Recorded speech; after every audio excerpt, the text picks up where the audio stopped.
Shalom, good evening. I'm Viv Lazar and I'm here at the JCC. Welcome. Today is Yom HaAtzmaut and we are celebrating Israel's 73rd birthday. And what a great way to celebrate by creating an authentic Israeli meal, falafel. It's iconic in Israel and I'm going to teach you today how to make it at home. So this is what we're going to do. We are going to buy chickpeas that are raw. You're not going to use the canned chickpeas because they're too wet and the consistency of the falafel will not come. So what I do is I take a cup of this chickpeas and I soak it overnight for about 8 to 10 hours, and they double or triple actually in size. So this is what we do. We're going to put all this in our food processor like this. Oops. And we are going to add to the food processor a bunch of cilantro that I'm going to roughly chop. Doesn't have to be perfect, just so that the machine will kind of chop it a little better, or grab it a little better to say. So what I do is I like to use the stems because the stems are packed with flavor. I'll add this to the machine. And this is a full bunch of cilantro and a full bunch, you have to use the exact same amount of parsley. And I'm going to roughly chop the parsley like this and use some of the tender stems again because they are packed with flavor. You can roughly chop it. If you feel that the leaves are a little too big, give it another little quick dice. And add this to the machine as well. Then I'm going to add 3 to 4 garlic cloves. I use fresh, I don't use powder, and I love garlic, so the more garlic the better for me. If you are not a garlic fan, by all means reduce to 2 or 3 at the most, but if you like garlic, 4 is the way to go. The secret to delicious falafel is a little bit of a kick. So what I do is I either use a jalapeno, half of this, or 1 full serrano. I actually devein it and take out all the seeds so it's not as spicy, but it'll still give it a little bit of a kick. I'm going to roughly chop this as well, like this, and add this to the food processor. I like to use shallots. Shallots give it a zing, a kick. It's more like a green scallion rather than an onion. My mom used to use half a white onion, but I experimented over the time and I found that the shallot was a lot tastier. You can cut this up with a regular knife. Don't try this at home if you've never used one of these things because they do take your fingers off. So very carefully, I mince these, 1 full shallot, and add these to the food processor as well. Now let the magic begin. We are going to start pulsing it.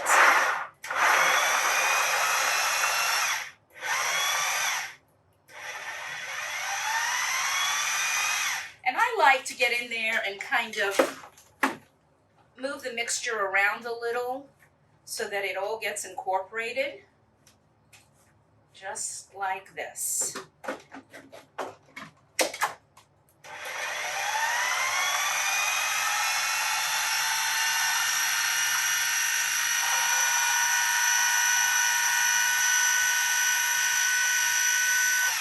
You can start smelling that herbaceous goodness. Oh, it smells so good. You have to try it at home. Again, I'm going to just scrape down the sides. It's beginning to look really good. I want it to look like sand, coarse sand texture. So I'm going to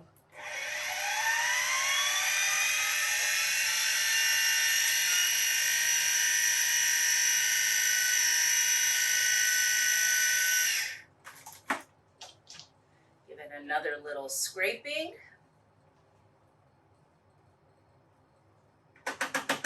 Make sure all the stems get incorporated and cut down.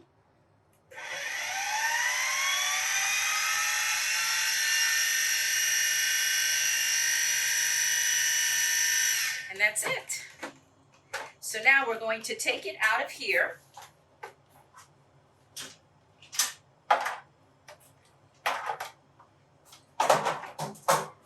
And we're going to put it in a bowl or something that I can use to actually add some seasoning to it.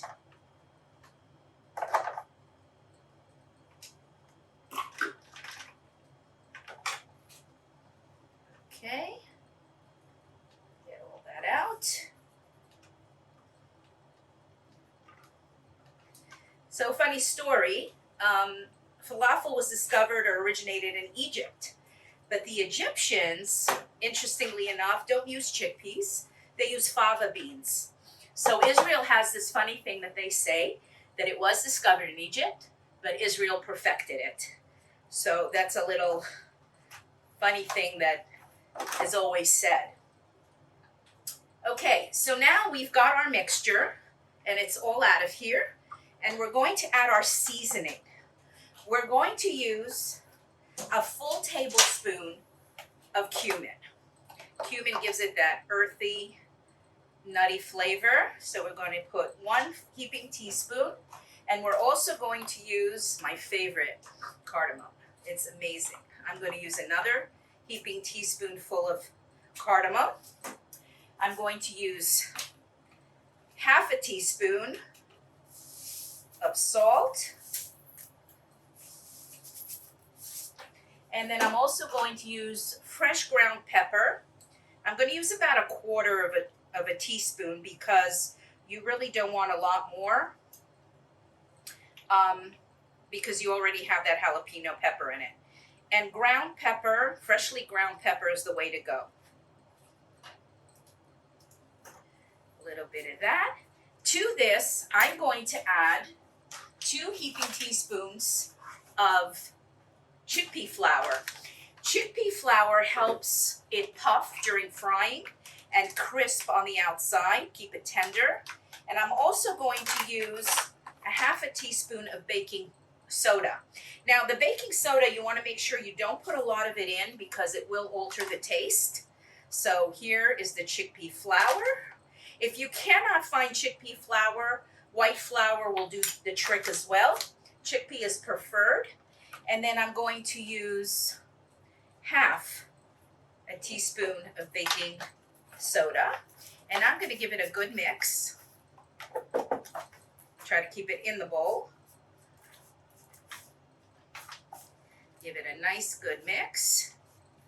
Make sure all that's incorporated. In the meantime, I've warmed some oil.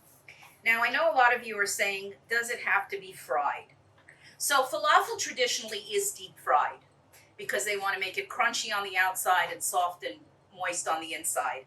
And that's the preferable method of cooking falafel.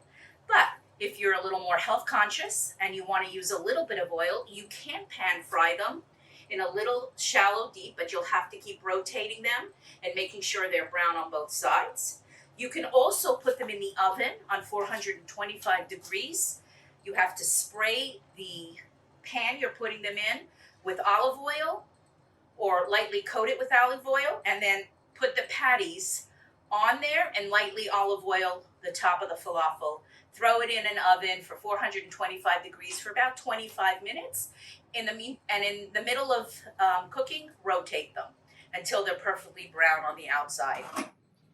So when I go to fry the falafel, I use a really cool little gadget called the Falafel Maker. This was my grandmother's, believe it or not. It is very, very old. You can find them on Amazon for about $8. They're great to have if you're going to make falafel at home.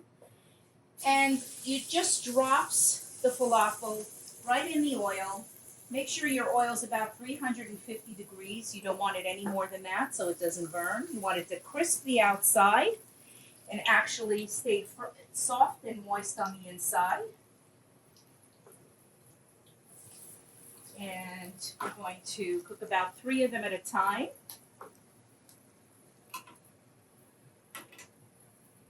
just like this, and watch until they become golden brown.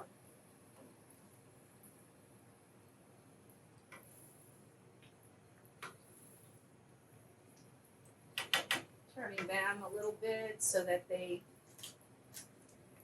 get color on both sides.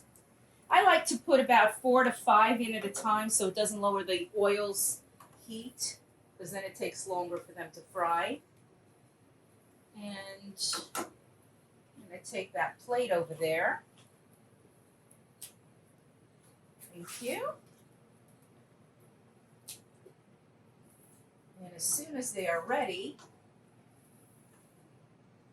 I like to put them on towel paper to saturate all that oil that's still on them for a few minutes. And then, our finished product, this is what the falafel is going to look like. Brown and crispy on the outside and beautiful and herbaceously green on the inside. Right now we're going to make trina. And the trina is the sauce that accompanies it. And when you're making it in a falafel sandwich with pita bread, we chop up all these beautiful tomatoes, cucumbers, and onions very small. Amazon as well. There are 3 sisters who decided in 2013 to open up their own trina because they could not find sustainable trina in the United States. I'm from Ethiopia. That's what makes it so special. So how we make trina is very simple. You're going to have like a little bit of oily substance on top. When you first get it, you turn it really good and get all that oil to the bottom so it mixes with it. I'm going to put my 3 garlic cloves into my processor right now. I'm kind of going to add my trina. This was about a half a jar that I had left over, so I'm going to make this. I like to use lemon juice in this because this is very thick, and when you add the water to it, it sort of seizes up, and I'll show you by what I mean. When you see how it's like seizing up and becoming thicker. So as it does that, even if you look on top, you see how it seizes up? So I'll add a little more water to it, and then I'm going to add lemon juice. You can squeeze fresh lemons. It'll take about 6 to 7 lemons. But now, once I add the lemon juice to it, I'm going to add a little more because I want it to be a little creamier. A little more water. And that's the way it should look.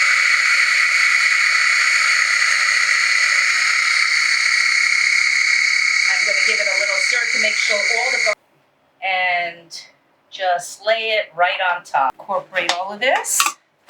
You can even throw a little bit of salt on it. And that's it. Here's your pita. A little bit of salad.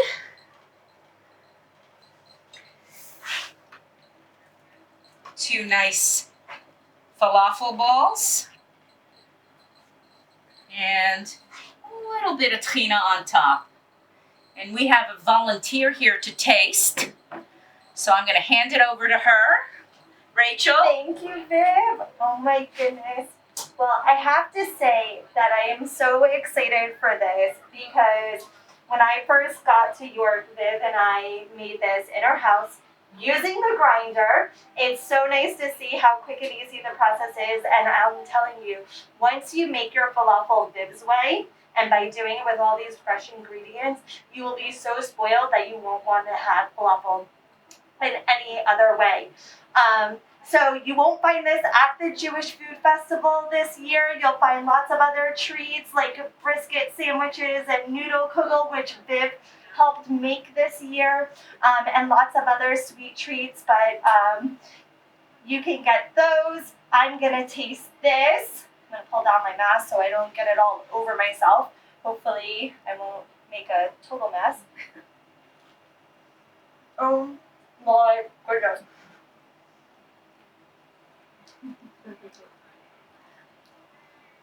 there are no words. It is perfection.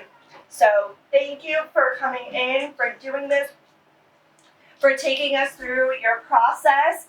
Happy Yom HaAtzmaut, Israel's Independence Day, and thank you for celebrating by tuning in.